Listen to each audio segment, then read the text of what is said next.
So let's talk about price drops, right? When do we drop the price on the sales side? When do we drop it on the rental? What does that look like? And what's the psychology behind price dropping? When does it work and when doesn't it? I think these are all questions that we're starting to ask ourselves. This summer has been pretty slow over the last few weeks on the sales side. Rental side, it's been a little bit slower, a lot more inventory. There's still a consistent demand. However, the demand has gotten more challenging by way of qualifying. So that's something. And it's like, okay, so at what point does your rental sit on the market and you realize, okay, it's time to do a price drop versus considering other options, and what are those options? So I think when it comes to pricing rental properties, the first time we take on a rental property, it's like we don't know what its true potential could be.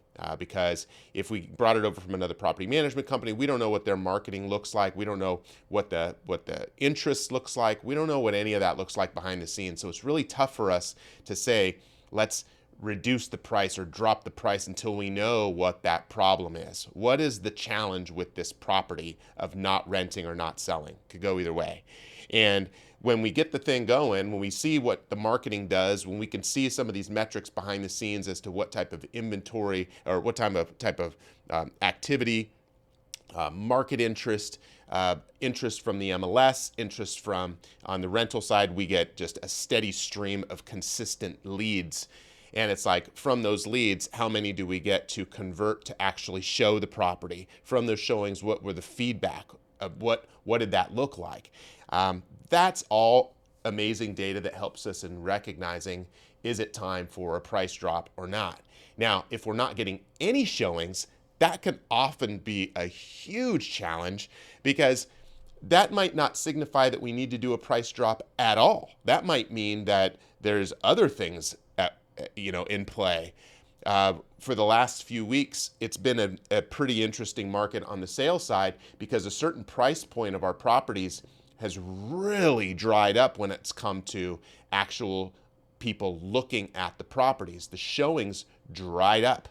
Right after August, bam, all of a sudden it was like, wait, what happened? What's going on here? Why are we not getting showings on this particular property? Should we drop the price?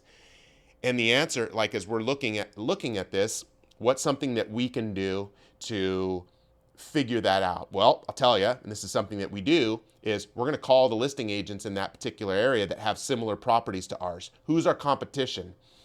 Are there properties that are pending? Are there properties that are under contract? In these situations, no, there's not.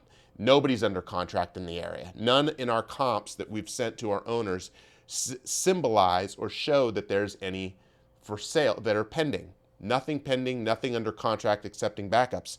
So when we call these other agents and we're asking them having those same conversations, we're saying, hey, how many showings are you getting? Where are your showings? Do you have any potential buyers for our listing?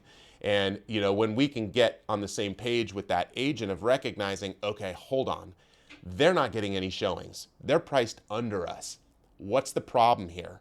Is this a situation where we should even consider doing a price drop into where we feel there is more potential buyers, but moving out of what the current market would support if there were buyers at this price point, right? Because every once in a while you'll just see these lulls, and it doesn't mean that the market is declining. It just means that right now buyers paused for a second because of uncertainty, or because of kids going back to school, or because whatever, right?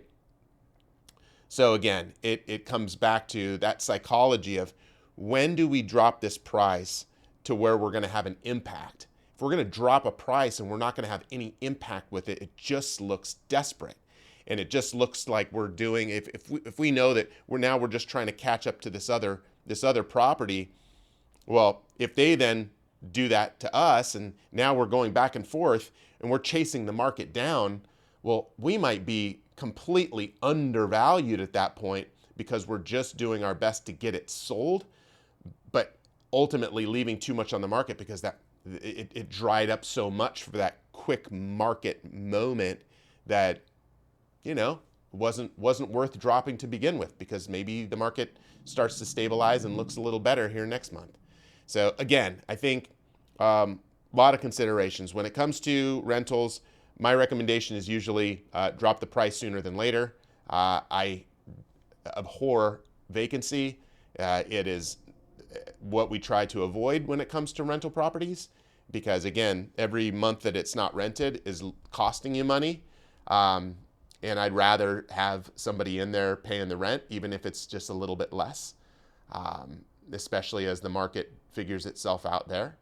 On the sales side, I do think that there's more strategy around that in looking at what else is at work in a particular subdivision, or what's going on with the comps in the area, or what is selling and what is not, and do we need to price ourselves to a point that is maybe still unrealistic, like lower than we'd ever consider going, and we still don't get buyers because in that particular area, buyers are just a little harder to find right now.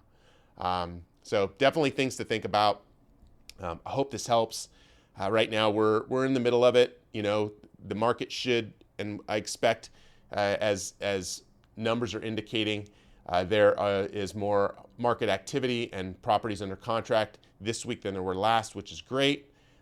Continuing these trends will be good for all, because once we start seeing more people buying, you start getting more sellers going, hey, maybe this is the time to put that house on the market, as we do have pretty decent inventory out there right now too.